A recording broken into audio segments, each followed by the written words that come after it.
তারা যখন আপনি রাজনীতি করেন, রাজনীতির মাঠে আপনার তো প্রতিপক্ষ থাকে। আপনার প্রতিপক্ষ আপনাকে কি নামে ডাকলো সেটাই কি আপনার আসল নাম হয়ে যায়?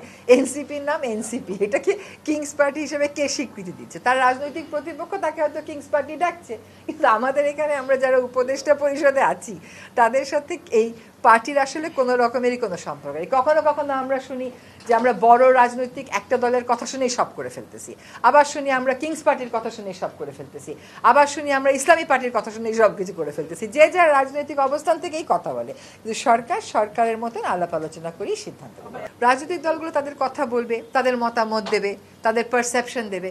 এটা তো সরকারের সব কিছুতে মতামত দেওয়ার কোনো প্রয়োজন নাই। এই সরকারের সময়টা খুব সীমিত, এই সময় তো সীমিত সময়ের মধ্যে আমরা কোন কোন জায়গায় সংস্কার করছি একেবারে ট্রান্সপারেন্ট ওয়েতে আমরা করছি, এবং সেটা সংস্কার যে আমরা করে ফেলছি তা না, একদম রাজনৈতিক ঐক্যমত নিয়ে রাজনৈতিক ব্যাপারগুলোতে সংস্কার হচ্ছে। অরাজনৈতিক ব্যাপারগুলোতে এভরিডে কাজের ডেভেলপমেন্টে যে যে মন্ত্রণালয় সংস্কারগুলো করছে সেগুলো সবই ট্রান্সপারেন্ট। কোনো রাজনৈতিক ব্যাখ্যার মধ্যে সরকার ঢুকতেও চাচ্ছে না, এটা সরকারের কাজও না।